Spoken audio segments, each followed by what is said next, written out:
ದೀರ್ಘಾಸ್ತಿದ ಮತ್ತು ಬೇಳೆ ಕೇಳ ಪುತ್ರ ಕೋಮಲಗ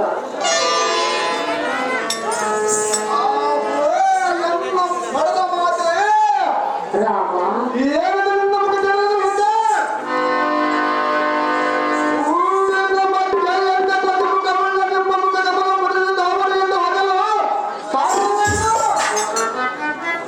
ಅಮ್ಮಯ್ಯ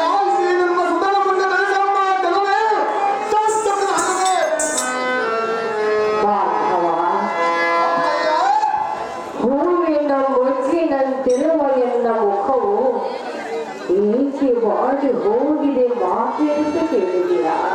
ಹೌದು ಮಾತೆ. ರಾಮ, ಚಂದಯ್ಯ, ನನ್ನ ಹಣೆಯ ಬರಹವು ಏನೆಂದು ಹೇಳಲಿ ತಕ್ಕ.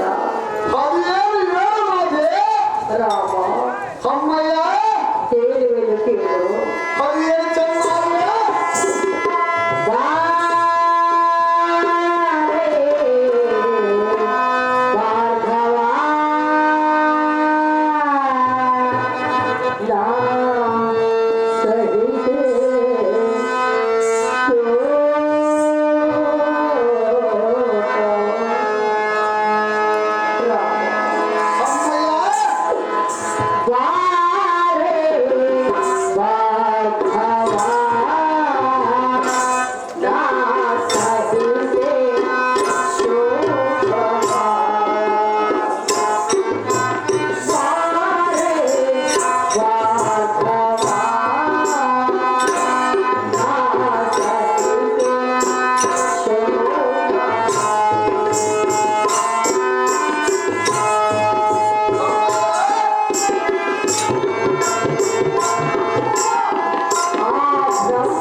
ಎಲ್ಲ ಹಣೆಯಲ್ಲಿ ಆ ಬ್ರಹ್ಮನು ಎಂಥ ಬರಹವನ್ನು ಬರೆದನಲ್ಲ.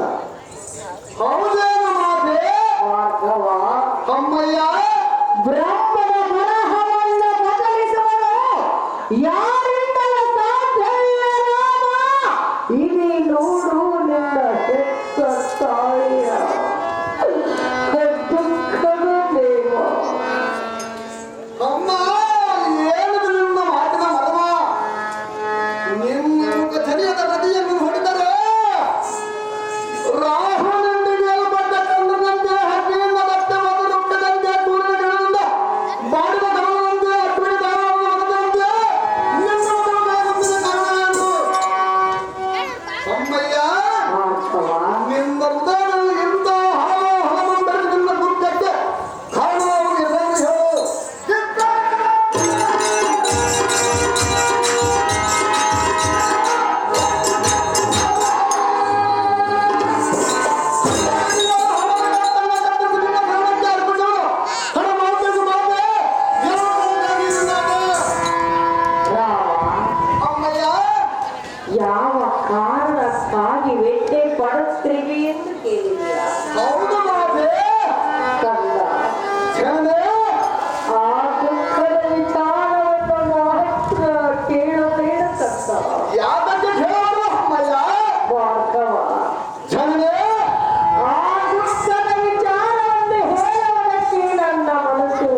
ನನ್ನಲ್ಲಿರುವಲ್ಲಿ ಕಂದ.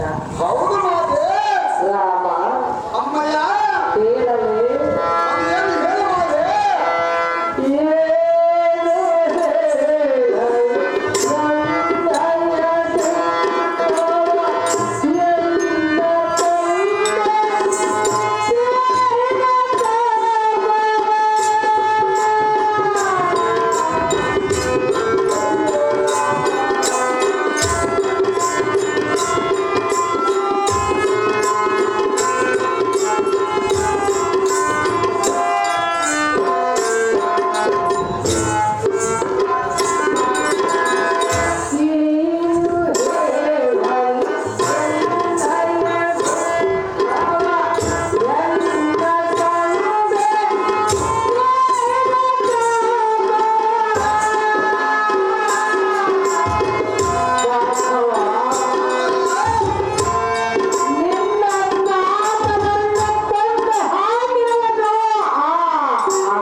ಎಲ್ಲ ದುಃಖದ ವಿಚಾರವನ್ನು ಹೇಳುವುದು ಚಿತ್ತವಿಟ್ಟು ಕೇಳು ಕಂದ.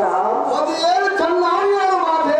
ಭಾರ್ಗವ ಅಮ್ಮಯ್ಯ ನಾನೆಂದು ಬರೆಸಿರುವ ಧರ್ಮಸ್ಥಳದ ಅರ್ಥವೇನರು ನಿನ್ನ ತಾತನನ್ನೇ ಕೊಂಡು ನನ್ನನ್ನು ಈ ರೀತಿ ಕಣ್ಣಿಡುವುದಕ್ಕೆ ಕಾರಣವಾದ ನಾಮ ಇಡೀ ನೋಡು ನಿನ್ನ ಹೆತ್ತ ತಾಯಿಯ ದುಃಖದಲೇವ.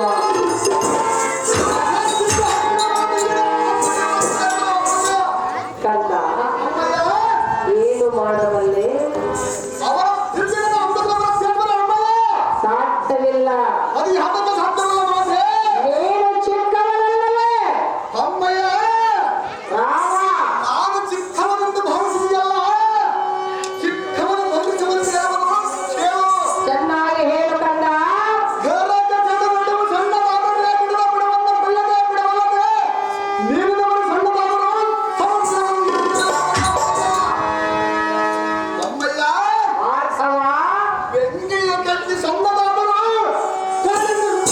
ಅಮ್ಮಯ್ಯ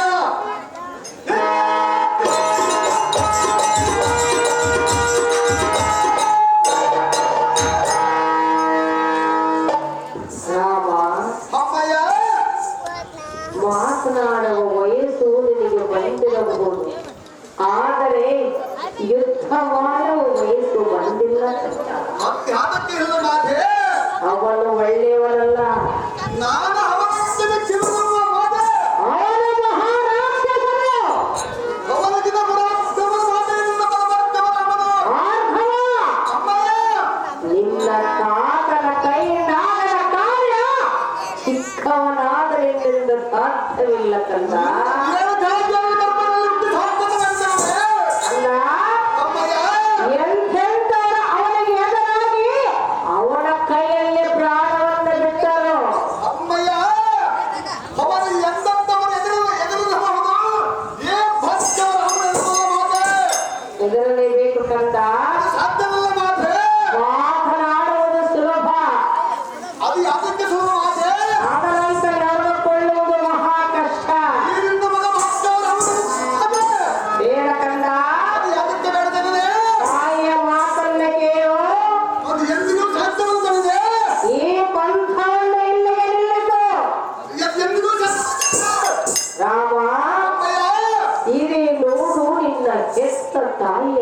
ದುಃಖದಲ್ಲಿ ಅಮ್ಮ ಮಾತೆ ಶ್ರೀ ತೋರಿನ ಪಣಹಾಸ ಮಾಡಲು ಹಾಕುತ್ತದೆ. ಆದರೆ ಈ ನನ್ನ ಮಗನ ಮಾತನ್ನ ಹಾರಿಸ ಮಾತೆ ಅದೇನು ರಾಮ ಯಾವತ್ತು ಪ್ರಿಯಲ್ಲ ತಂಗಲ್ಲ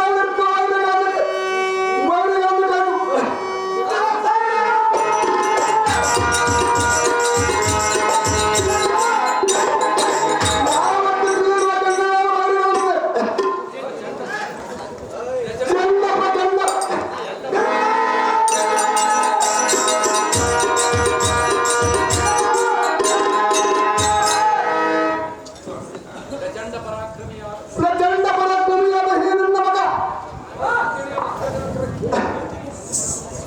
ಅಮ್ಮ ಮಾತೆ ಶ್ರೀ ತೋರಿನ ಪಣಹಾಸ ಮಾಡಲು ನನ್ನ ಮಗೈತೆ. ಆದರೆ ಈ ನನ್ನ ಮಗನ ಮಾತನ್ನ ಹಾರಿಸ ಮಾತೆ ಅದೇನು ಮಾರ್ಧವ ಯಾವತ್ತು ಪ್ರಿಯಲ್ಲ ತಂಗಲ್ಲ ತಂಡ ಪರಾಕ್ರಮಿಯಾದ ಈ ನನ್ನ ಮುಂದೆ ಸನ್ಮಾನ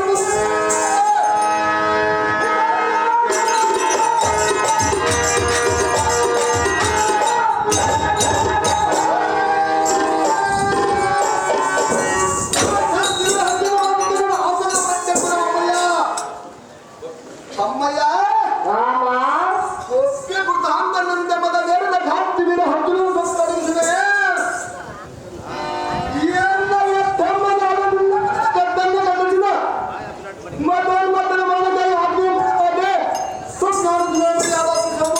ಭಾರ್ಗವ ಅಮ್ಮಯ್ಯ ಆಜ್ಞೆಯನ್ನು ಕೊಡು ಮಾತೆಯಲ್ಲಿ ಕೇಳಿದೆಯಾ ಹೌದು ಜನರೇ ಕಂದ ಅಮ್ಮಯ್ಯ ಆಜ್ಞೆಯನ್ನು ಕೊಡುವುದಕ್ಕೆ ನನ್ನ ಹೆತ್ತ ಕಾಳು ಒಪ್ಪಬೋದಿ ಕಂದ ಅದು ಯಾಕೆ ಒಪ್ಪುದು ಜನರೇ ರಾಮ ಅಮ್ಮಯ್ಯ 9 ತಿಂಗಳು ನವಮಾಸ ಗರ್ಭದಲ್ಲಿ ಹೊತ್ತು ಎತ್ತು ಸಾಕಿ ಸಲಹಿ ಹಾಲು ಅನ್ನವನ್ನು ಉಳಿಸಿ ಬೆಳೆಸಿದಂತಹ ತಾಯಿ ನಾನಲ್ಲವೇ ಕಂದ ಹೌದು ಮಾತೆ ರಾಮ ಜನರೇ ನನ್ನ ಹೆತ್ತಗಳಲ್ಲಿ ಹೇಗೆ ಒಪ್ಪುವುದು ಅದು ಯಾತಕ್ಕೆ ಒಪ್ಪುವುದು ಜನರೇ ಒಪ್ಪುವುದಿಲ್ಲ ಕಂದ ಅದು ಯಾತಕ್ಕೆ ಸಾಧ್ಯವಿಲ್ಲ ಮಾತೆ ಕಂದ ಅಮ್ಮಯ್ಯ ಆ ರಾಕ್ಷಸರ ಕೈಗೆ ನಿನ್ನನ್ನು ಹೇಗೆ ಕೊಡಬೇಕು ಈ ನಿನ್ನ ಮಗ ಭಾಗ್ಯವ ರಾಮನ ಸಾಮಾನ್ಯದವನ ಮಾತೆ ಭಾರ್ಗವ ಅಮ್ಮಯ್ಯ ನಿನ್ನ ತಾತನಾದ ರೇಣಕ ರಾಜನನ್ನು ಕೊಂದಂತೆ ನಿನ್ನನ್ನು ಕೊಂದರೆ ಸರ್ವ ಶಕ್ತಿ ನನ್ನಲ್ಲಿರುವುದೆಂದು ತಿಳಿದುಬಿಟ್ಟಿಯ ಭಾರ್ಗವ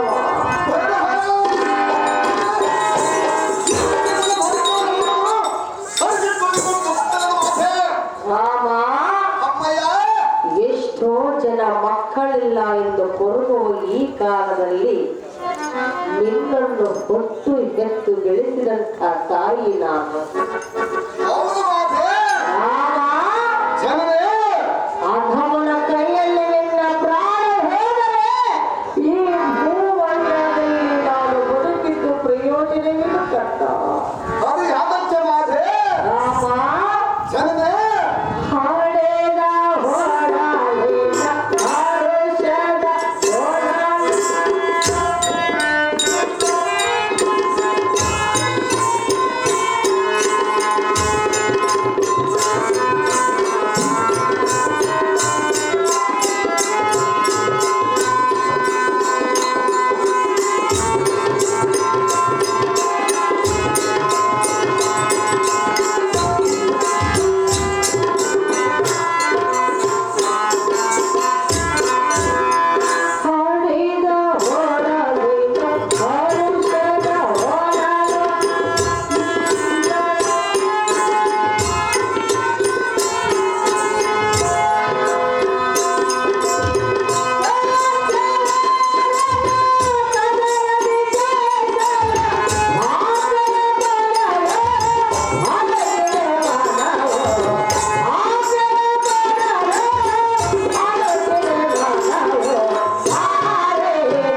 ಹೌದು ಮಾತೆ ಅಮ್ಮಯ್ಯ 9 ತಿಂಗಳು ಹೊತ್ತು ಹೆತ್ತು ಸಾಕಿ ಸಲಹಿ ಅಥಮನ ಕೈಗೆ ಒಪ್ಪಿಸವರಷ್ಟೇ ನನ್ನ ಹೆತ್ತ ತಾಯಿ ಒಪ್ಪಲಾರ ರಾಮ ಕೊಡುವುದಿಲ್ಲ ನಿನ್ನ ಹೆತ್ತ ತಾಯಿಯನ್ನೆಂದಿವ ದೇವ. ಆಹೋ ಎನ್ನ ಪಡೆದಾಯೇ ಈ ನನ್ನ ಪುತ್ರನ ಬಾಹುಬಲ ಮೇಲಿನ ಹನುಮಾನರೇ ಏಳನ್ನ ಪ್ರತಾಪವನ್ನು ಮಾತೆ ಅದೇನು ಕಂದ ಮುಕ್ಕೋಟಿ ದೇವತರ ಕತ್ತಿ ವಿರುದ್ಧ ಪಕ್ಷ ವಹಿಸಿ ಎನ್ನುವುದನ್ನು ಕಾಣಕ್ಕೆ ಬಂದರು ಇನ್ನು ಅಮ್ಮಯ್ಯ ಭಾರ್ಗವ ಚಿಂತೆಯನ್ನು ಬಿಟ್ಟು ಬಿಡು ಶರಣೇ ರಾಮ ಚಂಡ ಪ್ರತಾಪನಾದ ನಿನ್ನ ತಂದರನ್ನು ಬಂದವನ ದಿನವನ್ನು ಹೊರಡುವ ಅವನ ದೇಹವನ್ನು ಅದುಗಗೆ ಉಚ್ಚಿ ಹಬ್ಬದೊಟ್ಟಿರುತ್ತದೆ. ಒಂದು ವೇಳೆ ನಿನ್ನ ಮಾತು ಸೆಟೆಯಾದರೆ ಈ ನನ್ನ ಮಾತು ಸರಿಯಾದರೆ ಇಂಥ ಏಳು ಪುತ್ರ ಪಡೆದನ್ನು ಎನ್ನೊಂದು ಕಾಲ ಮಾಡಿ ಮಾತೆ ಅಮ್ಮಯ್ಯ ಅದು ಎಂದಿಗೂ ಸಾಧ್ಯವಿಲ್ಲದೆ ಅಧಮನನ್ನು ಕೊಂದು ಬರವಳಿಂದ ಪಂಥವನ್ನು ತೊಟ್ಟಿರುವಿಯ ಹೌದು ಮಾತೆ ಅಧಮನಾದ ಕಾಶ್ಯವೀರನು ಎಂಥವನೆಂದು ನೀನು ತಿಳಿದುಕೊಳ್ಳಿ. ಅವನು ಎಂದವನು ಅವರನ್ನು ಏನು ಮಾಡುತ್ತೀರಿ ಅವನು ಎಂಥವನೆಂದು ಹೇಳಲೇ ಅದು ಏನು ಹೇಳು ಮಾತೆ ಬಾಧ ಏನು? ದೇವದಾನವರ ಕಿಮ್ಮನ ಸೊಕ್ಕಿನಿಂದ ಮಿಕ್ಕಿ ಮೀರಿ ಮೆರೆದಿರುವನು ಮಧೋನ್ಮತ್ತನಾದ ಕಾಶ್ಯವೀರನು.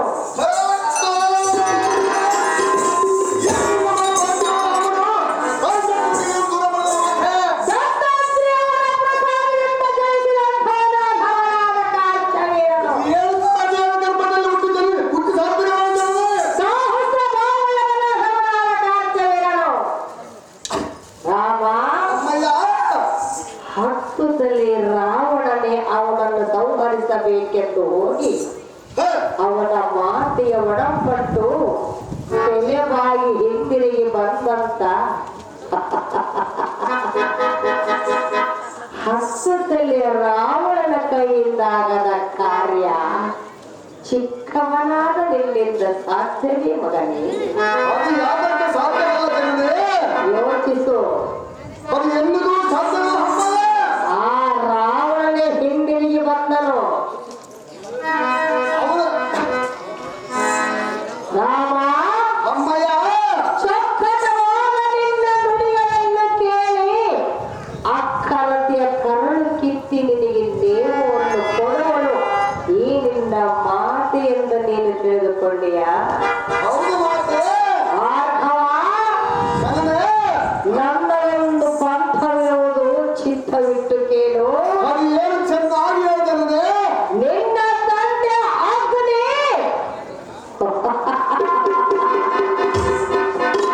ಜಮದಗ್ನಿ ನನ್ನನ್ನು ಕೈ ಹಿಡಿದು ತನ್ನ ಆಶ್ರಮವನ್ನು ಸೇರಿಸಿಕೊಳ್ಳುವ ಸಮಯದಲ್ಲಿ ಒಂದು ಮಾತು ಹೇಳಿದನು. ಸತಿ ರೇಣುಕಾ ನನಗೆ ತಕ್ಕ ಸತಿ ನೀನಾಗಬೇಕಾದರೆ ಪ್ರತಿದಿನವೂ ನದಿಗೆ ಹೋಗಬೇಕು. ಮರಳಿನ ಕೊಡದಿಂದ ಜಲವನ್ನು ತೆಗೆದುಕೊಂಡು ನನ್ನ ಪಾದ ಪೂಜೆಗೆ ನೀನು ಬಂದರೆ ಆಗ ತಕ್ಕ ಸತಿಯನ್ನು ಒಪ್ಪಿಕೊಂಡು ನಿನ್ನನ್ನು ಆಶ್ರಮವನ್ನು ಸೇರಿಸಿಕೊಳ್ಳುವೆನೆಂದು ಹೇಳಿದನು ನಿನ್ನ ತಂದೆ ಅಗ್ನಿ ಜಮದಗ್ನಿ. ಆಗ ನಿನ್ನ ತಂದೆಯ ಮಾತನ್ನು ಕೇಳಿ ನಾನು ನದಿಗೆ ಹೊರಟಾಗ ಮಧ್ಯದಲ್ಲಿ ಏನಾಯಿತು ಗೊತ್ತೇ? ಸರ್ಪವು ಮನುಷ್ಯನ ರೂಪವನ್ನು ತಾಳಿ ನನ್ನೋಡಿ ಎರಡು ಮಾತನ್ನಾಡಿತು. ಅಮ್ಮ ರೇಣುಕಾ, ನೀನು ಚಿಕ್ಕವಳಿದ್ದಾಗ ನಿನ್ನನ್ನು ಕಚ್ಚಿದ ಕಾರಣ ನಾನು ಶಾಪಗ್ರಸ್ತನಾಗಿರುವೆ. 1 ವರ್ಷ ಪಡೆಯ ಅಂತರನಿಗೆ ಸಿಂಬಿಯಾಗಿ ಬರವಳೆಂದು ಹೇಳಿತು ನಾಗಕರ್ತ. ಹೌದು ಕಂದ, ನಾಗ ಸರ್ಪವು ಸಿಂಬಿಯಾಗಿ ಬಂದಿತು. ನದಿಯ ಹೋರೆನು ಮರಳಿನ ಕೊಳದಿಂದ ಜಲವನ್ನು ತೆಗೆದುಕೊಂಡು ಹ, ನಿನ್ನ ತಂದೆ ಪಾದ ಪೂಜೆಗೆ ನಾನು ಬಂದೆನು. ಹೌದೇನಿದೆ? ಆಗ ನಿನ್ನ ತಂದೆ ಅಗ್ನಿ ಶವದಾಗ್ತದೆ. ಸತಿ ರೇಣುಕಾ ಮಹಾಪತಿರತಿ ಎಂದರೆ ನೀನೇ, ನನಗೆ ತಕ್ಕ ಸತಿ ಎಂದರೆ ನೀನೇ ಎಂದು ಕೈ ಹಿಡಿದು ಸಂತೋಷವಾಗಿ ತನ್ನ ಅಸ್ತ್ರವನ್ನು ಸೇರಿಸಿಕೊಂಡನು.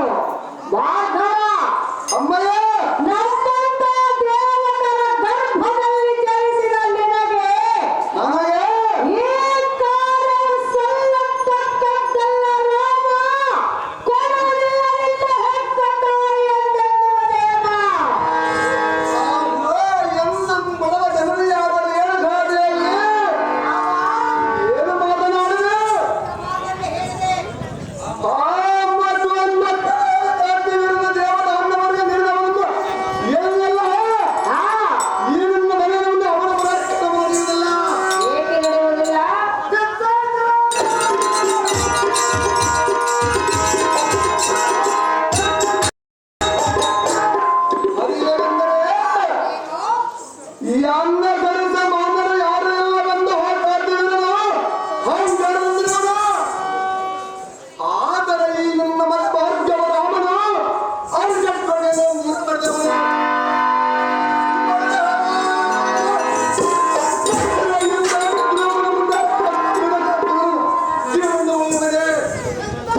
ಅಮ್ಮಯ್ಯ ನೀರಿನಲ್ಲಿ ಮುಳುಗಿದರು ಗೃಹೆಲ್ಲ ಅಡಿಗೆದರು ಬ್ರಹ್ಮನ ಮರದ ಬರಹವನ್ನು ಬರೆಸುವುದಂತೆ ಈ ಭಾಸ್ಕವನ ಶಕ್ತಿ ಸಾಮರ್ಥ್ಯ ಇದು ವಾಸ್ತವದ ಮಾತೆ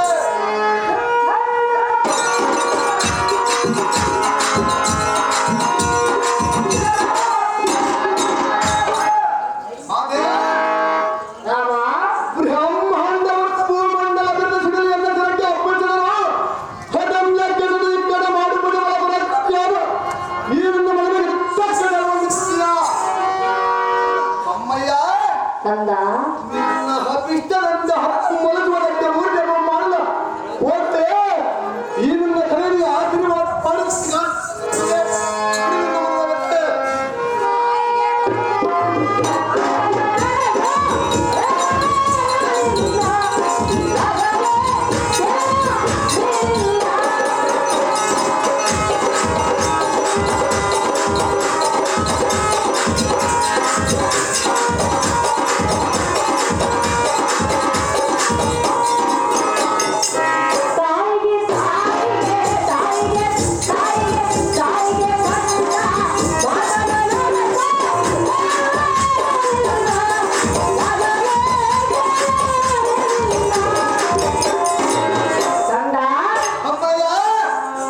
ತಾಯಿಗೆ ಕೊಟ್ಟ ಮಾತನ್ನು ನಡೆಸುವುದಕ್ಕಾಗಿ ಹೋಗುತ್ತಿರುವೆಯಲ್ಲ. ಹೌದು ಮಾತೆ ಭಾರ್ಗವ ಶರಣೆ ರೇಣುಕಾದೇವಿಯ ಗರ್ಭದಲ್ಲಿ ಜನಿಸಿದ ನಿನ್ನ ಕೀರ್ತಿ ಜಗದಲ್ಲಿ ಹೇಗೆ ಬೆಳಗಬೇಕು ಗೊತ್ತಾ ಕಂದ? ಹೇಗೆ ಬೆಳೆಯಬೇಕು ಹೇಳು ಮಾತೆ ಅದೇನು ಹೇಳು ಮಾತೆ ಅಮ್ಮಯ್ಯ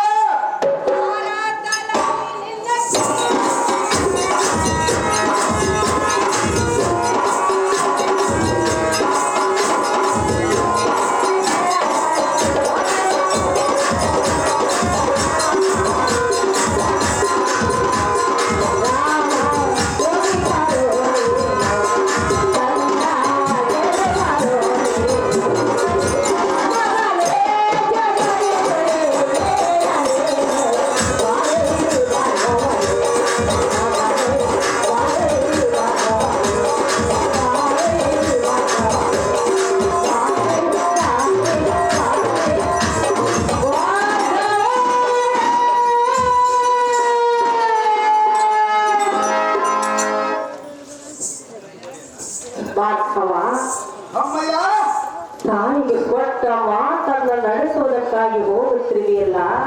ಹೌದು ಮಾತೆ ನಿನ್ನ ಕಾರ್ಯ ಜಯವಾಗಲೆಂದು ಜಯದಾನತಿಯನ್ನು ಮಾಡಲೇ ಈ ಪೀಠವನ್ನು ಅಲಂಕರಿಸು. ಅಮ್ಮಯ್ಯ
ಹಾರ ಮಾಡಿದ್ರೆ ಇದು ಸುಂದರವಾದ ಮುತ್ತಿನ ಹೂವಿನ ಹಾರವನ್ನು ಮಾಡಿರ್ತಾರೆ.